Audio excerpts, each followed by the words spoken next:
Hello and welcome to another episode of the CUFI Weekly, and this week was a particularly rough week if you were a terrorist and a pager enthusiast.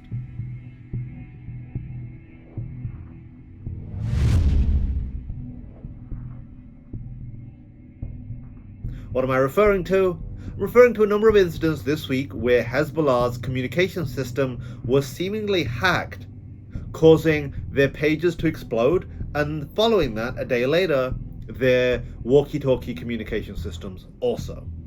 Now, this caused many injuries, with thousands of Hezbollah's members being injured and multiple being killed. As of this moment, nobody has accepted responsibility for this, but naturally, fingers are being pointed at Israel. Now, firstly, the scope and scale of this attack and the sophistication are incredibly impressive. The communications network used by Hezbollah, the terrorist organization in Lebanon, was somehow infiltrated, and the actual hardware was also infiltrated. And it sends a message to Hezbollah that they are not safe. It sends a message to this terrorist group that we can reach you in your own back pocket, in your own communications network. Now, there's a number of interesting factors about this story. Firstly, the reaction. And lo and behold, Western media and Western activists, of course, are going to take the side of terrorists.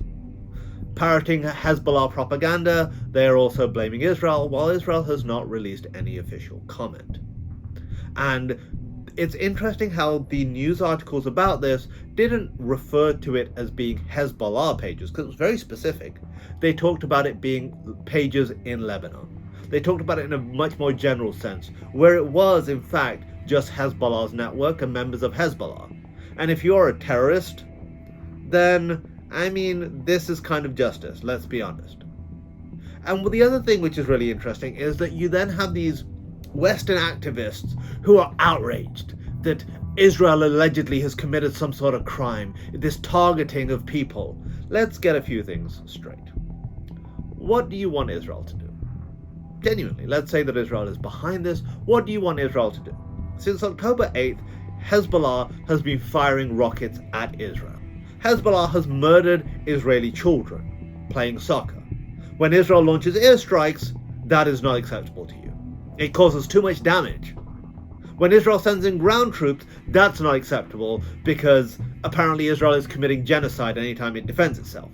So when allegedly Israel uses this very sophisticated, micro-targeted way of just hitting Hezbollah members, that is also unacceptable.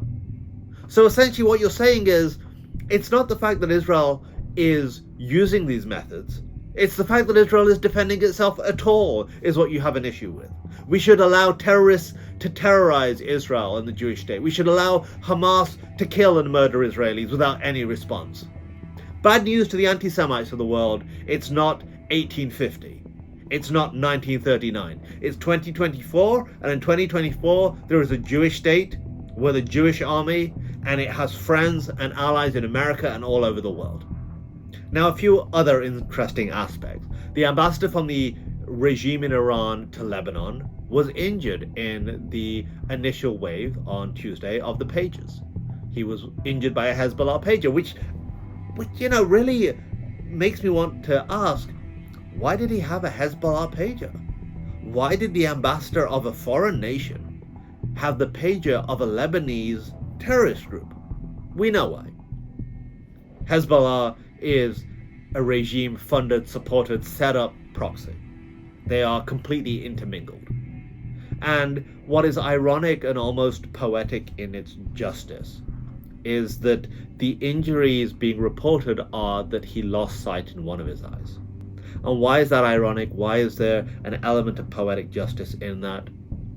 Because just a few days ago, we marked the 2-year anniversary of the murder of Mahsa Amini, who was murdered by the Iranian regime because she wasn't covering her head properly.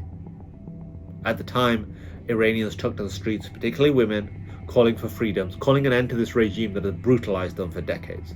And in response, as the regime does, it was harsh, it was suppressive, and it was violent. And one of the tactics they used was using pellets to blind women, particularly. And there are multiple instances of women in Iran protesting for freedom who are blinded by the regime. You have to fight evil. You have to fight terrorism. It's as simple as that. And those who justify, those who make excuses, those who obscure for terrorists are no better than the terrorists themselves. We all have a responsibility to stand up for what's right. We all have a responsibility to speak up for what's right. And that is why me and over 10 million members of Christians United for Israel stand shoulder to shoulder with Israel today, tomorrow, and forever. This is Kasim Hafeez for the CUFI Weekly. For Zion's sake, do not remain silent.